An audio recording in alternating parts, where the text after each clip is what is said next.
આજરોજ બોડેલી મુકામે સશક્ત નારી મેળાનું આયોજન કરવામાં આવેલું છે। આ સશક્ત નારી મેળો 18 તારીખથી એટલે કે આજથી શરૂ થઈ અને 20 તારીખ સુધી 3 દિવસનો આ કાર્યક્રમ ચાલવાનો છે। સશક્ત નારીમાં જે માન્ય નરેન્દ્ર મોદી સાહેબનું જે સ્વપ્ન છે કે દરેક બહેનો આગળ વધે, આત્મનિર્ભર બને અને નિડર બનીને આગળ વધીને પોતાનું અને પોતાના ઘરનું ગુજરાન ચલાવે, એ આજે અમે બહેનો સાથે સંવાદ કર્યો, ચર્ચા કરી, વાતચીત કરી, જેથી અમને જાણવા મળ્યું કે દરેક બહેનો જે પોતાના ઘરનું પણ કામ કરે છે, બધી બહેનો હાઉસવાઈફ છે, ગૃહિણી થઈને પણ સખી મંડળમાં જોડાઈને આટલું સરસ કામ કરી રહી છે। બહેનો દ્વારા જાણવા મળ્યું છે કે પોતે ખેતી કરે છે, પ્રાકૃતિક ખેતી કરે છે અને નાના મોટા જે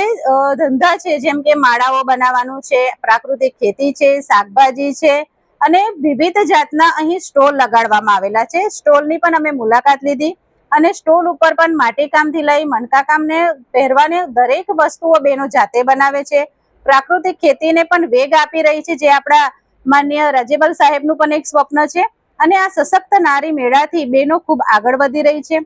આ મેળા દ્વારા અને આપણા મીડિયાના માધ્યમથી પણ હું એક વાત દરેક જાહેર જનતાને કહેવા માંગુ છું કે બહેનો દ્વારા ખૂબ સરસ કામ કરવામાં આવી રહ્યું છે અને અહીંયા જે સ્ટોલ લાગેલા છે, તો તમામ સ્ટોલની પણ જે બોડેલી નગરના અને ગ્રામ્યના લોકો છે, બહેનો છે, એ આ સ્ટોલની મુલાકાત લે અને બહેનોએ જે સાબુ છે, શેમ્પૂ છે અને પ્રાકૃતિક ખેતીથી જે વસ્તુઓ બનાવી રહ્યા છે, વસ્તુઓ વેચી રહ્યા છે, એનું વેચાણ થઈ રહ્યું છે, તો એની ખરીદી કરે, જેથી કરીને પોતે બહેનો આત્મનિર્ભર બને અને